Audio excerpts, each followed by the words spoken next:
I think it's important to recognize that early Christians didn't take the texts completely literally. Like the obsession with literalism did not develop until later in Christian history. And How do we know that? well, because we can look at what theologians and writers were saying. So we can look at what did Augustine say, for example. How did, for one thing, Christians were always wrestling with the relation between the Hebrew text and the Christian text. That is to say, what we call the Old Testament, if we're Christians, right? So they were always wrestling with that, and because of that, I think they were less likely to take everything literally because they did not think that this made sense or could be reconciled entirely literally.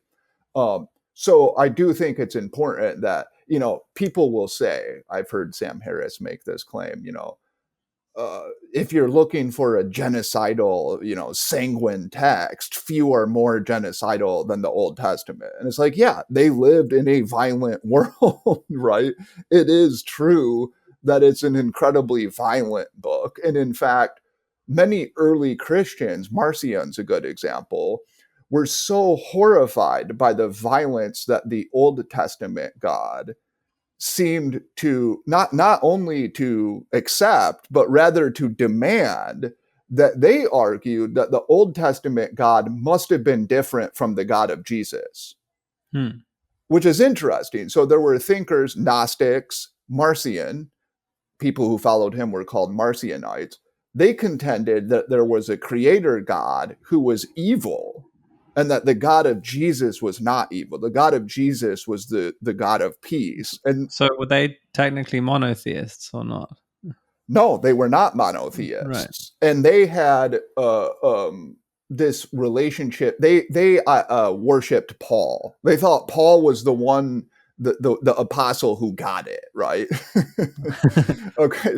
So this is just to say that Christianity at one time, and many, Bauer, for example, famously argued that early Christianity was diverse already.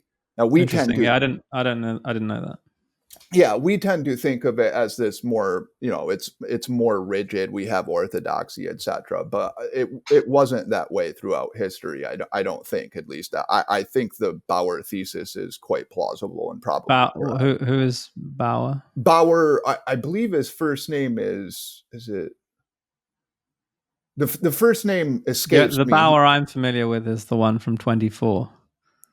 Yeah, no, it's Jack not. Bauer. It's not Jack Bauer.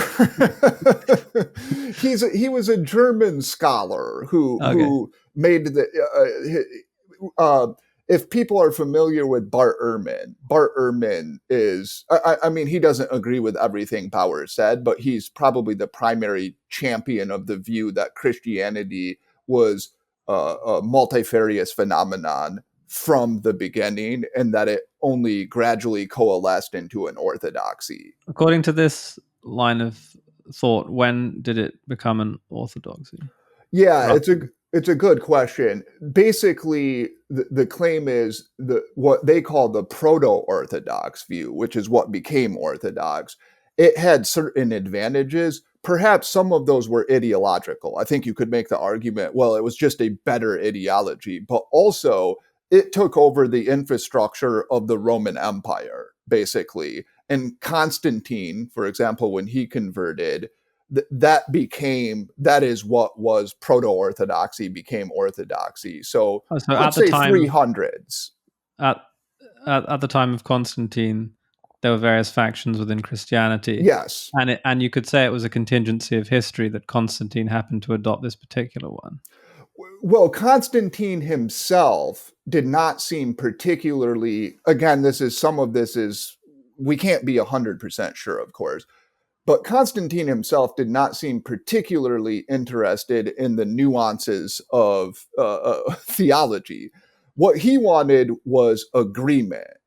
So they had various councils to attempt to come to an agreement because that was important to them. So yes, in that sense, it really was a contingency of history according to this line of thought. Now, I should say there are other people who dispute that, and they believe that orthodoxy was always the predominant view, and that there were these heresies, but those were minority positions, and they got eradicated as they should have. And to ask another question, as a someone who's not very knowledgeable, what's the relation between the orthodoxy you're talking about and what we call orthodoxy today, i.e., the type of Christianity that's practiced in like Russia? So that's more complicated, and I first of all, I'm not qualified to talk about all of the machinations that led to the various splits, etc. I would say the orthodoxy that I'm referring to is pretty similar to what would be Catholicism today to Europeans, right? The Catholic doctrine, because that's what took over Western Europe. Yeah. Yeah. Okay, so we've went on an interesting digression. Yes. So I suppose the point is, I guess the point that I was trying to make with that is these texts, in my view, there's no intellectually honest way to read them literally. And in fact, if you make them literal, they become every bit as abhorrent as Harris and Dawkins would claim. So I think the way to redeem them is precisely to read them as brilliant myth, poetry, etc.